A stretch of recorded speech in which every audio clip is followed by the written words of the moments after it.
4차 산업혁명과 차세대 ERP에 대해서 살펴보도록 하겠습니다.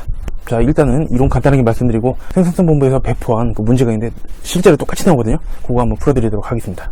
자, 네 문제 다 맞으면 20점이니까 잘 한번 들어보세요. 자, 4차 산업혁명은 인공지능, AI라고 그러죠. 그리고 사물 인터넷, IoT, 빅데이터, 클라우드 컴퓨팅 등등 첨단 정보통신 기술이 경제사회 전반에 융합되어 혁신적인 변화가 겁나 나타나는 차세대 산업혁명을 말한다라는 얘기다. 자, 뭔가 더럽게 어렵게 써놨죠? 네, 꼰대한테 풀풀 안다라는 얘기다라는 얘기다. 자, 어쨌든 정보통신 기술이나 이제 컴퓨터, 기기 등이 막 발달하면서 이제 우리 ERP에도 그런 기술을 적용하겠다. 그런 뜻이에요. 가장 핵심 기술인 클라우드 정의와 클라우드 서비스의 종류 그리고 클라우드 ERP의 특징에 대해서 겁나게 알아보고자 한다는 얘기다는 얘기다. 자, 일단 클라우드 컴퓨팅 정의인데요. 클라우드가 이제 영어로 구름이죠. 내가 가는 곳마다 구름이 따라다닌다. 그런 뜻이에요. 클라우드 컴퓨팅이란 인터넷 기술을 활용하여 가상화된 IT 자원을 서비스로 겁나 제공하는 컴퓨터 기술을 의미한다는 얘기다. 클라우드 컴퓨팅은 사용자가 클라우드 컴퓨팅 네트워크에 겁나 접속해서 필요한 IT 자원을 원하는 시점에 필요한 만큼 골라 사용하고 사용량에 기반하여 대가를 겁나 지불한다는 얘기다.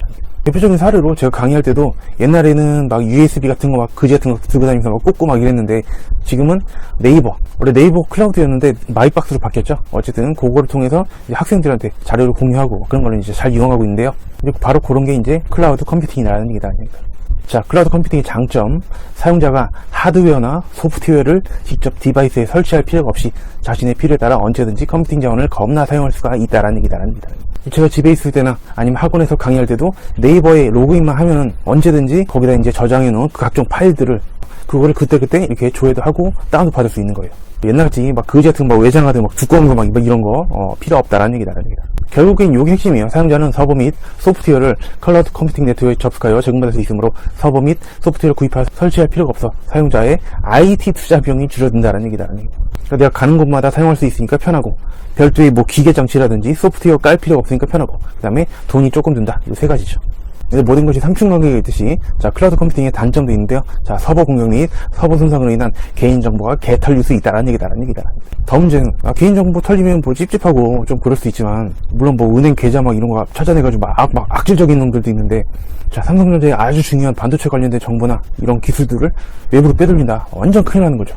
그냥 진짜 국가적인 손실이에요. 재난이에요, 진짜로. 그래서 그런 갖다 패 죽여야 된다라는 얘기다라는 얘기다.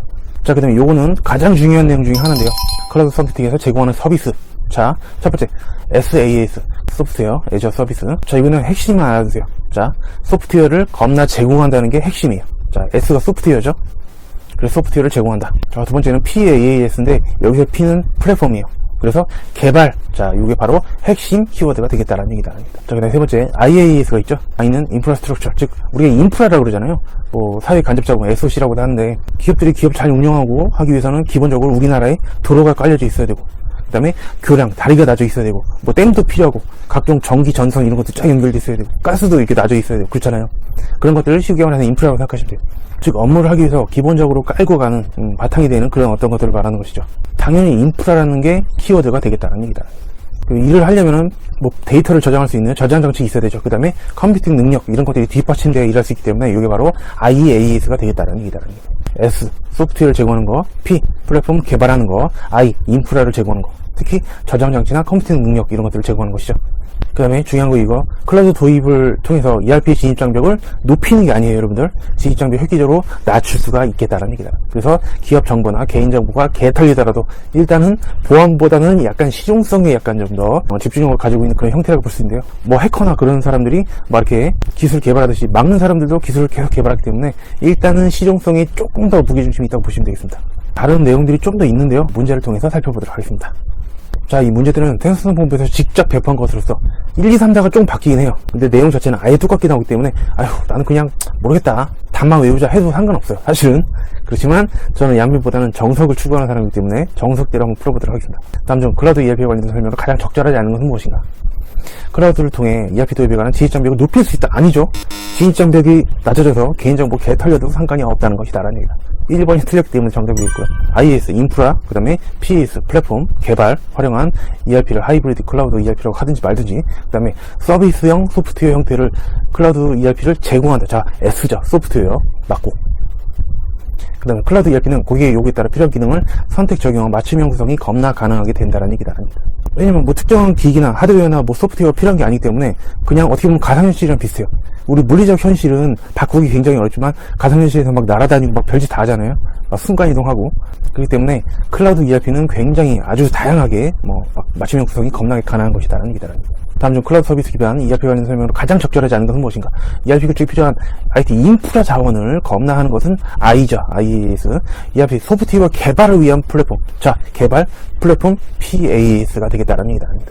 3번 PaaS 개발하는 거는 데이터베이스, 클라우드 서비스와 스토리지는 저장 공간이거든요. 창고처럼 데이터들을 저장할 수 있는 그런 것들을 제공한다. 요거는 인프라를 제공해 주는 거기 때문에 IaaS가 되겠다라는 얘기다.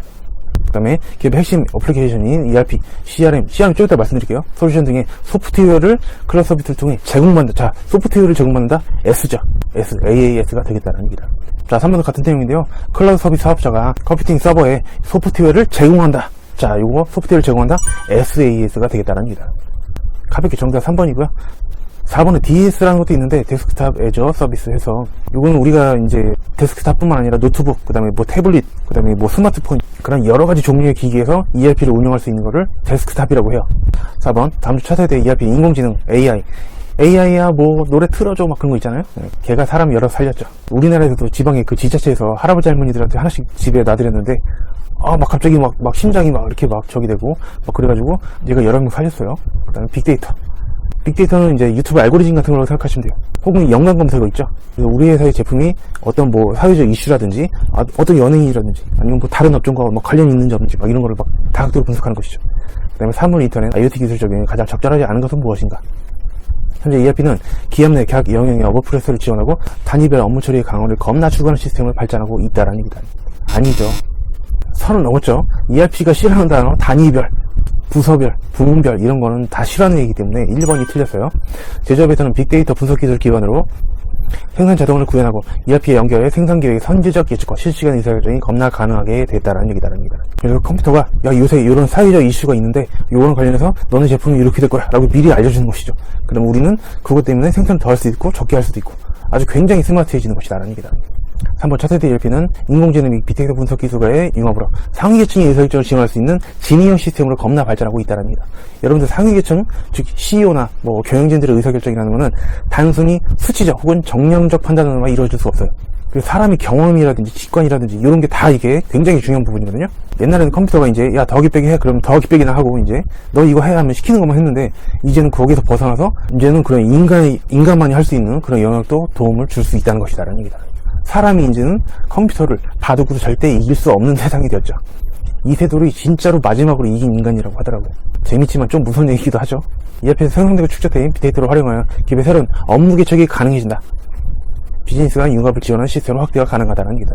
우리 회사가 신발을 만들고 있는 회사인데 알고 보니까 무슨 다른 농산물 유통이랑도 관련이 있고 막 뜬금없이 들리겠지만 이런 일들이 이제 가능해지는 거예요. 컴퓨터 각종 정보를 막 이렇게 취합하고 막 이렇게 정리해주면서 이제 사람이 생각하지도 못했던 거를 이제 컴퓨터 발견을 해내는 것이죠. 다음 중 ERP 아웃소싱의 장점으로 가장 적절하지 않은 것은 무엇인가? ERP 아웃소싱이라는 것은 도입 때부터 그럴 수도 있는데 ERP를 구축해주고 ERP를 유지시켜주는 그런 전문 회사들이 있거든요. 이제 그런 회사들한테 이제 외주를 준다고 생각하시면 돼요. ERP 아웃소싱을 통해 기업이 가지고 있지 못한 지식을 획득할 수 있죠. 그쪽은 전문적인 어떤 ERP 관련된 업체이기 때문에 가능하고요. ERP 개발과 구축, 운영, 유지 보수에 필요한 인적 자원을 겁나 절약할 수 있죠. 우리 사람들은 그냥 각자 자리에서 일하면 되고 그쪽에서 와서 알아서 다 해주니까 아주 편한 것이죠. IT 아웃소싱 업체에 종소성, 의존성이 생길 수 있다. 자, 퍽으로 장장이죠. 자, 3번은 전점이 될 수 없기 때문에 3번이 정답이 되고요. 4번, ERP 자체 개발에서 발생할 수 있는 기술적 부족의 위험 요소를 겁나 제거할 수 있다. 그죠? 우리 회사가 ERP를 처음 도입하는데 시행착오를 겪고 여기 왔다 갔다 할 수 있는데 그런 것을 이제 억제할 수 있다는 것이죠. 6번, 다음 차세대 ERP 비즈니스 애널리틱스는 분석이거든요. 분석에 관한 설명으로 가장 적절하지 않은 것은 1번, 비즈니스 애널리틱스는 구조화된 데이터만을 활용한다. 자, 요거는 7번 문제를 먼저 보시면 확실하게 알 수 있어요. 여기 여러분들 살림살이에 도움이 일절 안 되는 거는 그냥 이렇게만 알아두셔야 돼요.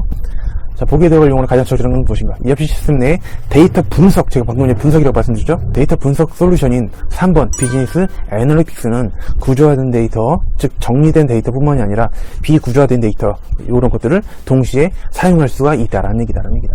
아직 정리되지 않은 사진이라든지 영상이라든지 음악 이런 것까지도 사용을 해가지고 분석을 해준다는 것이죠. 자, 8번. 다음 중 ERP 장점 및 효과에 대한 설명은 가장 적절하지 않은 것은 무엇인가? 1번. ERP는 다양한 산업에 대한 최적의 업무 가능인 베스트 프랙티스를 겁나 담고 있다라는 얘기다라는 얘기다. 사실 여러분들 지난 시간에 했지만 커스터마이징을 외쳐서 해야 돼요. 우리 회사에 딱 맞게 ERP를 맞춰버리면 안 돼요. 안 된다고 그랬죠? ERP 시스템에는 우리 회사보다 선도적인 업체, 각종 시행착오를 겪어가지고 업무 프로세스를 깔끔하게 이렇게 만들어 놓은 그 최적의 가능인 베스트 프랙티스가 있기 때문에 그거를 이제 영양소 삼아서 그거를 쪽쪽 빨아먹어야 된다고 그랬죠? 그거를 우리 회사 도라이 같은 거에 커스터마이징 너무 많이 해버리면은 ERP 도입하는 의미가 없다고 했어요.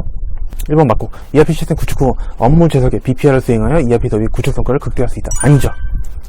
자, BPR은 갈아엎는 거라 그랬죠. 회사를 갈아엎은 다음에 거기다가 ERP라는 씨앗을 심는 게 최적이에요. 그래서 BPR 먼저, ERP가 나중에, 요게 최적이다라는 얘기다.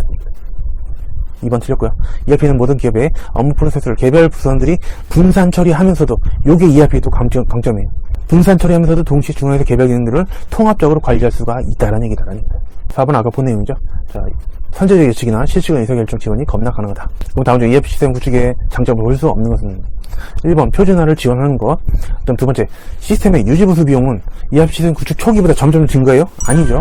초반에는 시스템에 좀 약간 적응해야 될 시간도 필요하고, 그리고 특히 전사적 자원 관리이기 때문에 원칙적으로는 모든 사원들이 사용할 수 있어야 하기 때문에 교육도 많이 시켜야 되고 막 굉장히 비용도 많이 들어요. 그렇지만 점점 익숙해질수록 비용은 감소하게 마련이죠. 모든 시스템에 그렇죠. 2번이 정답이고요. 3번 각종 오류를 예방해주고, 그 다음에 4번 효율성을 확보할 수가 있는 것이다라는 얘기다. 10번 ERP 시스템의 프로세스 등등등 거의 모든 부분을 기업의 요구사항에 맞춰 구현하는 것. 정답은 4번의 커스터마이제이션이 되겠다라는 얘기다. 자, 11번 문제. 다음 중 ERP 구축 전에 수행되는 단계적으로 시간의 흐름에 따라 뭔가 좀 천천히 해나가는 느낌, 체계적인 느낌이죠. 비즈니스 프로세스를 개선해 나가는 점진적인 방법론은 무엇인가? 우리 BPR 있었죠. BPR은 혁신적, 급진적으로 기업의 업무 프로세스를 급진적으로 확실하게 계산하는 거죠. 회사를 갈아엎는 거지만 얘는 BPR 동생이에요. 바로 BPI라는 친구인데 인프로먼트죠. 아주 천천히 느긋느긋하게 점중적으로 이제 업무 프로세스를 계산해 나가는 것이죠. 정답은 1번이 되겠다. 자, 12번. 다음 중 ERP와 CRM 간의 관계된 설명을 가장 적절하지 않은 것은 무엇인가? 여러분, CRM이라는 건 커스터머 릴레이션십 매니지먼트, 즉 고객 관계 관리예요. 저도 경영학을 전공이기 때문에 고객관계관리 예전에 열심히 학습했던 내용이 제목만 남죠.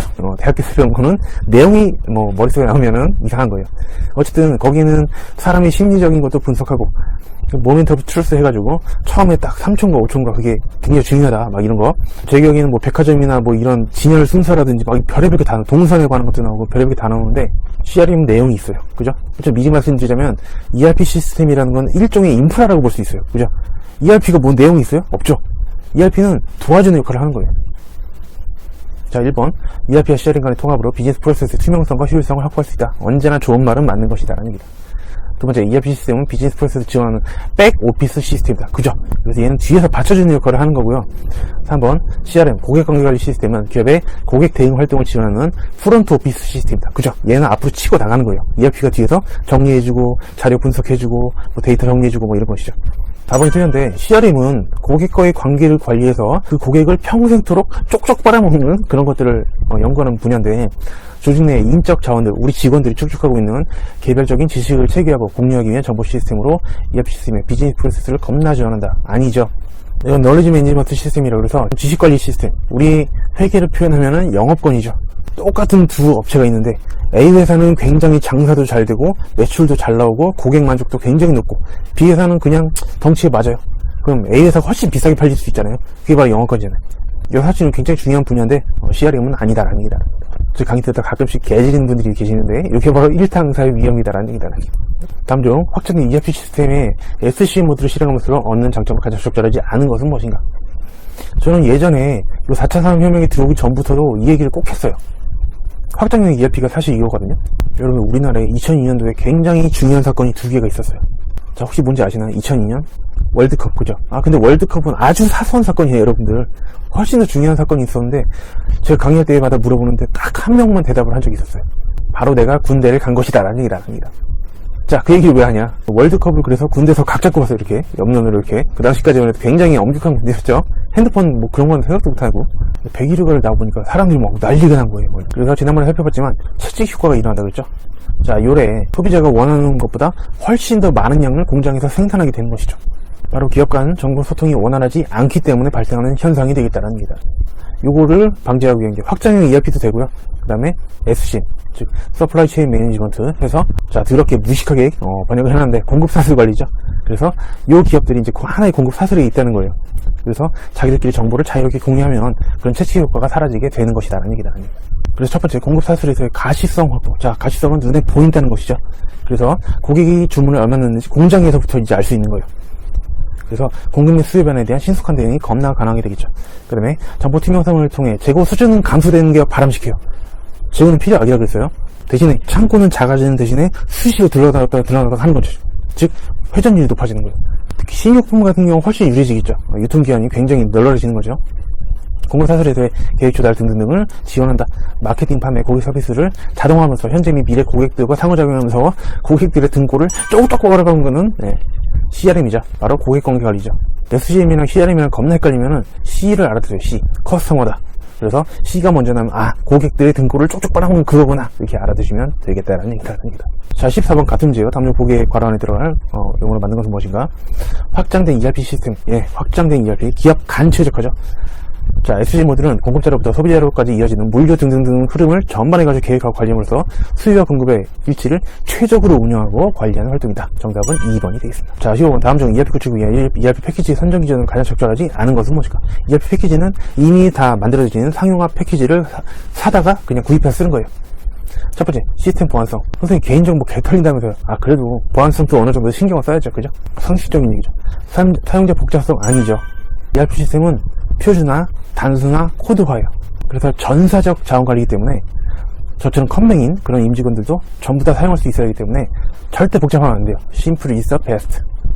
요구사항 부합 정도나 커스터마이즈 가능 여부도 생각을 해야겠죠. 16번 다음 중 ERP 도입 전략으로 ERP 자체 개발 방법에 비해 패키지를 선택하는 방법의 장점은 가장 적절하지 않은 것은 무엇인가? 일단은 자체 개발하면은 우리 종업원들도 필요하고, 그죠? 돈도 많이 들고 시행착오를 겪을 수도 있어요. 그러나 이미 만들어진 상용화된 패키지를 선택한다면 돈도 적게 들고 그 다음에 우리 직원들이 별로 할 일이 없어요. 커스터마이징만 조금 하면은 쓸 수 있다. 1번 검증된 방법론 적용으로 구현기간 최소화가 가능하다. 맞죠? 검증된 기술과 기능으로 위험 부담을 최소화할 수 있다. 별도의 시행착오를 겪을 필요가 크게 없어요. 시스템의 수정과 유지 부서가 지속적으로 이루어질 수 있다. 요게 틀렸죠. 왜냐면 ERP 시스템을 큰 기업들이 이제 많이 그러죠. 자체 개발했다면은 우리 직원들이 한 거기 때문에 시스템 수정도 그때그때 할 수 있고, 그 다음에 유지 코스가 필요하면은 전화해가지고 여기 무슨 부서인데 요거 좀 ERP 시스템 좀 봐주시면 안 되냐 얘기할 수 있죠. 근데 사온 거면은 즉각 하기는 어려워요. 그러나 4번은 돼요. 향상된 기능과 최신의 전문 기능 정보를 버전 업그레이드는 해주게 되죠. 그래서 3번이 틀렸다는 얘기다. 17번 이것도 뻔한 얘기인데요. 다음 중 ERP 시스템에는 투자 비용을 가는 개념으로 시스템의 전체 라이프 사이클을 통해 발생하는 전체 비용을 계량하는 것을 무엇이라고 하는가? 정답은 4번의 총 소유 비용이 되겠다는 얘기예요. 토탈 코스트 오브 오너십이죠. 자, 18번 다음 중 효과적인 ERP 교육을 위한 고려사항으로 가장 적절하지 않은 것은? 나머지는 여러분들 읽어보시고 3번 비즈니스 프로세스가 아닌 트랜지션에 초점을 맞춰라. 아니죠. ERP는 무조건 비즈니스 프로세스가 중심이에요. 그게 왔다기 때문에 트랜지션, 그지 같은 건 갖다 버리시길 부탁해요. 자, 19번 두 개 남았네요. 다음 중 ERP 구축 시 컨설턴트는 이제 자문해주는 사람이죠. 옆에서 배나라 감나라는 사람인데 그런 사람을 고용함으로써 얻는 장점으로 가장 적절하지 않은 것은 무엇인가? 1번. 그래서 그 사람 전문가이기 때문에 ERP에 대해서 굉장히 잘 아는 사람이죠. 프로젝트 주도권이 컨설턴트에게 넘어가면 퍽이나 장점이겠죠. 이것도 1번이 바로 틀렸고요. 수단의 소프트웨어 구축 공론은 실패를 최소화할 수 있고요. ERP 기능과 관련된 필수적 지식을 역시 우리 회사에 전달받을 수 있고요. 편견이 없고 제3자이기 때문에 목적 지향적이지 않아요. 그래서 최적의 패키지를 선정하는 데 도움이 되겠죠. 자, 마지막 문제. 다음 중 ERP와 기존의 정보 시스템 MIS로 해서 매니지먼트 인포메이션 시스템이라고 하는데요. 경영정보 시스템 특성 간의 차이점에 대한 설명을 가장 적절하지 않은 것은 무엇인가? 제가 예전에 MIS를 실질적으로 대학에서 들었던 사람이다라는 얘기다. 역시 제목만 기억해놓고 내용은 몰라요. 그냥 아주 옛날에, 지금은 대부분의 기업이 이제 1인 1PC죠. 그렇지만 예전에 전산실이 있었던 그 시절로 다시 되돌아보도록 하겠습니다. 자, 기존 정보 시스템의 업무 범위는 단위 업무예요. 그리고 그 부서에서 컴퓨터를 잘하는 사람만 전산실에 들어가서 업무를 하는 것이죠. 그 부서에 대한 업무만 하는 건데 ERP는 통합 업무를 담당한다. 기존 정보 시스템의 전산 형태는 중앙 집중식이에요. 그래서 전산실에 꼭 가야 돼요. 그죠? 그러나 ERP는 분산 처리 구조이다. 그래서 1인 1PC로 분산화되어 있죠. 좀 더 정확하게 말하자면 분산 처리하면서도 아까 나온 듯이 통합하여 관리할 수 있는 것이 왔다다라는 얘기다라는 얘기다. 한번 기존 정보 시스템은 수평적으로 업무를 처리하고 ERP는 수직적으로 업무를 처리하겠어요? 아니죠. ERP가 수평적이고 기존이 이제 수직적인 업무 처리 방식이 되겠다는 얘기다. 그 다음에 기준 정보 시스템은 데이터베이스 형태는 파일 시스템, 거지 같은 EXE나 뭐 COM 등등등 그런 것이고, ERP는 관계형 데이터베이스 시스템이다. 여기서 유의할 점은 기능형이 아니라는 점이죠. 우리 형은 관계가 좋고 마음이 따뜻한 관계형이지 기능에 초점을 맞추는 게 아니다라는 얘기다. 마지막 문제 정답은 3번이 되겠습니다. 저는 다음 시간에 또 여러분들께 어떤 도움이 될지 또 찾아보면서 여러분 다시 만나뵙도록 하겠습니다. 친구들 안녕.